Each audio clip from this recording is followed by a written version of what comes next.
Hutchinson, and I'm a licensed marriage and family therapist, and I'm also a certified mediator. Happy Wednesday. Wednesday. Happy Okay. Wednesday. Mm-hmm. I'm Lindsey Kearns. I'm the mama behind MalibuMamaLoves.com, and I'm also a certified conscious trauma-informed life coach. And today we want to talk about yet another topic that's been all over the news and is a hot topic politically, emotionally, physically, everything. And that's our transgender youth. Mm-hmm. We do need to talk about this. Usually this type of gender dysphoria begins to occur between the ages of 5 to 7, which is pretty young. Mm-hmm. So they're experiencing feelings and emotions that they're probably very confused with. Because this is only 2 years after our first memories really even start to develop. It's crazy. It's crazy. So what gender dysphoria is it's feeling different than the body that you were born in. That's the easiest way that I could say it. So let's say I am born a female. Well, I would feel like I was a male stuck in a female's body. That's the easiest way that I can explain it. Does that make sense to you? Yeah. And so it currently exists as a mental health disorder, which only perpetuates the stigma against them, as well as pathologizing. I'm just going to help her. She's from New Hampshire. These are hard days. Gender variance, right? Yeah. And the reality is 1.4 million Americans identify as transgender, and that's only what's reported so far. It's growing in leaps and bounds every day. It's become huge. So what is gender really about, Katie? Gender is it's not about anatomy. It's about what you identify as. So just like I was saying, I can be born a girl, but inside I feel like I'm a boy, and that's usually showing up by the time that they're age 5. So, or younger. And it's we all play dress up. Most of us play dress up. There's a difference. You will notice a difference in your children, most likely, if you're really watching and paying attention, of which we all need to do with all of our children. Well, and the sad thing is that many politicians and clinicians, many people in general, even right down at, school committee meetings, really strongly disagree on this topic and how these youth should be treated. Right. Discrimination, delays, and systematic hurdles really do prevent transgender youth from growing and getting any sort of mental health care. Right. That's why we need to be talking about it. It's so important. And that's why there's a huge suicide risk, of which we'll talk about in a second. I want to talk about first, what are we supposed to do if we are questioning our gender? What do we do? We really need to explore our gender identity. So a lot of self-reflection, confiding in people that you trust, but be so careful. Be so careful. It's not that schools, especially where we are in LA and LA proper and areas that are a little bit more urban, but the reality is that since COVID, we are a lot more online. And there are a phenomenal amount of support groups. That's true. And places that you can talk to somebody anonymously, get out your feelings, help you figure it out, and then present it to your family. Or if you have super supportive family members, which is ideal, that's the best way. You want to go to them if you have super supportive parents or family members. If you don't, I hate to even say this online, but be careful. Choose wisely. Choose somebody that's accepting, maybe a counselor at school, maybe not. I don't know. But like we said, there are online groups. Find a therapist that is gender affirming, that specializes in this. This can take months to years to figure this out, so you're not alone. And nobody would choose to be born like this. Nobody would choose to suffer. So please heed what I'm saying. Take my advice. It's so important. Well, and it's, as the parent, it's so important to support their identity, their feelings, what's going on inside of them. Because I know a lot of times we hear, it's just a phase. Just trying on different hats. Just trying on different hats. And that will emotionally really damage these kids and internalize them and makes them think, the people that love me can't accept that. There must be something wrong with me, right? So that support does mean the world, even if it's, killing you on the inside. Supporting them and watching them grow, because at the end of the day, we all want our children to be healthy and have love. I agree. And they can be any sex to do that. Of course. I agree. Yeah. Do you have more questions to ask me? I'm sure I do. But that's what I really would love to get rid of that stigma. Will it go away after puberty? Very rarely does gender dysphoria or gender identity go away after puberty. There, like I said, there are 1.4 million Americans that identify as transgender. About 2.5% reverse or decide that they want to go back to their original gender. Extremely low. But it's extremely rare. It's not something I would ever count on. It's not something I would ever even bring up to my kids if my kids felt like they were stuck in the wrong body. It's about acceptance and then letting them figure it out on their own. Yeah. So, how long does it take to transition to another gender? Well, some of the physical changes can begin within a month if you start with hormone replacement therapy. It's pretty expensive, too, isn't it? It's crazy expensive. It's $30,000 to start with. And our most insurance does not cover it, but Medicare will cover it if they deem it medically necessary. So that's your best bet. As far as transitioning, it can take as long as 5 years to see the full effects. Now, do we know what the HRT, the hormone replacement therapy, does to people?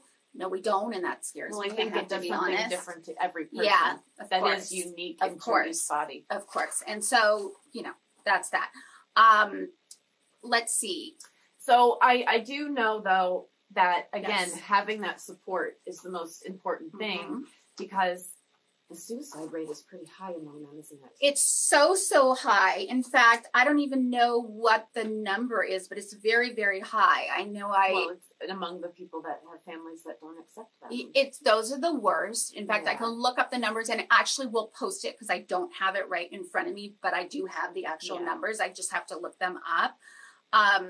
It's one thing that I want to say. Yes, the suicide rate is so high. I want to say over half of boys that are transgender said that they've attempted suicide. And maybe it was a third of girls, but we'll put up the exact numbers. Yeah. I will say in the last decade, a lot of things have changed. There is a much more societal acceptance around it of gender diversity. Yeah. It's grown.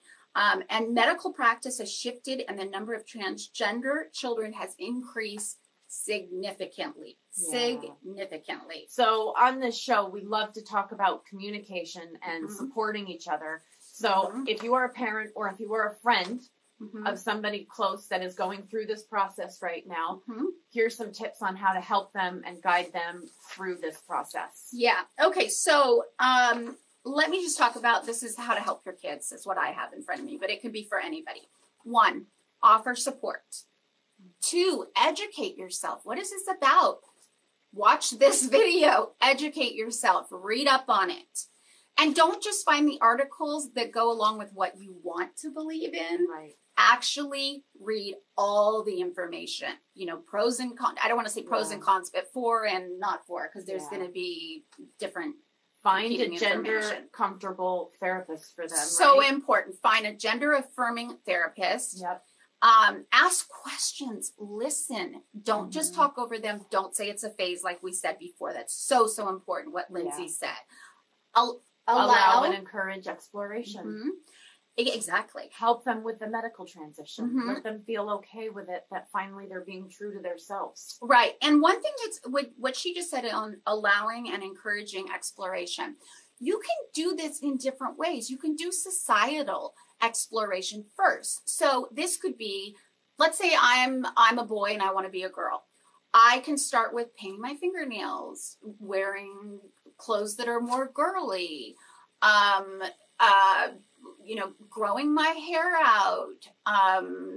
There's all kinds of things that I can do that are not going to last forever, right? That aren't permanent. Become an advocate. For your friend or your child. Just become an advocate. Learn as much as you can. Become comfortable with it. Learn the dialogue. Just be there. Exactly.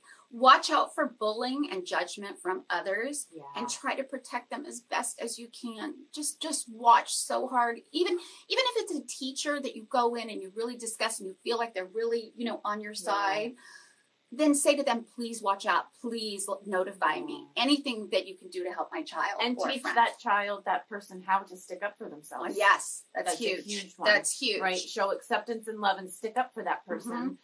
If you have a partner or somebody who isn't accepting, Be that person. Be that voice. Exactly. And that's a huge one. If you have a mom and dad that don't agree, that's a huge, huge piece. Yeah, for right? sure. Of really, you really have to stick up for your child and do what's right. We said don't call it a phase. We just want to keep reiterating. I know, because it's so important. Damaging to these to exactly. people, you know? It is so damaging. You said the perfect word. Use their preferred pronouns or names. So if they were Billy and now they want to be Barbie, or they want to be a they, them, or whatever, use the correct term. Right. And if you see that they need extra support, look out for it. Like I was saying, be the advocate. Just be hands-on, be there for them, because, you know, their journeys are not easy. Yeah. It's very, very hard. Right. And other ways to ease gender dysphoria without transitioning are peer support groups, like we've said before. Finding community is so important. So important. So you don't feel alone, because you do feel so alone with this. Voice and communication therapy to develop vocal characteristics matching your experience or express gender. So if I'm a girl and I want to be a boy, starting to learn to lower my voice. Hair removal or transplantation, although transplantation is a little bit more permanent, so maybe that's something you might want to wait on. It just depends on what you and your family want to do. About it. It's where you move hair from one place to another. Okay, genital tucking. Do you want me to go into what this is? Same with binding. Okay, and then so genital tucking is when if you're a boy, you tuck your privates underneath and tape it. And if you're a girl, you bind yourself. And if you're a girl, you bind your breasts. Yep. Or breast padding for a boy. And then there's another term that I don't even know what that is. And so I'm going to look that one up and get back to you. It's called packing. And I'm not, I know what it is. It's no, packing your clothes. Packing your clothes if you're a girl wanting to be a boy. So packing the front package. So we're going to keep talking about this. And it's just, you know, if you have someone like this in your life, it's okay. There's nothing wrong with that. You know, I feel sad that they have to go on these journeys and they feel so much more alone. So be that person that's light for them, right? Because it is normal. It is okay. It is part of our world. Yeah. And everything that I've learned, and I've studied for a long time and been doing this for a long time, is people that are transgender are born this way. They don't choose to be this way. This is a hard life. Why would somebody choose this? That? Yeah. All right, you guys. We hope you have a great day. We will see you on Friday. Yes. Love and acceptance, right? Absolutely. Okay. Take care, guys. Bye.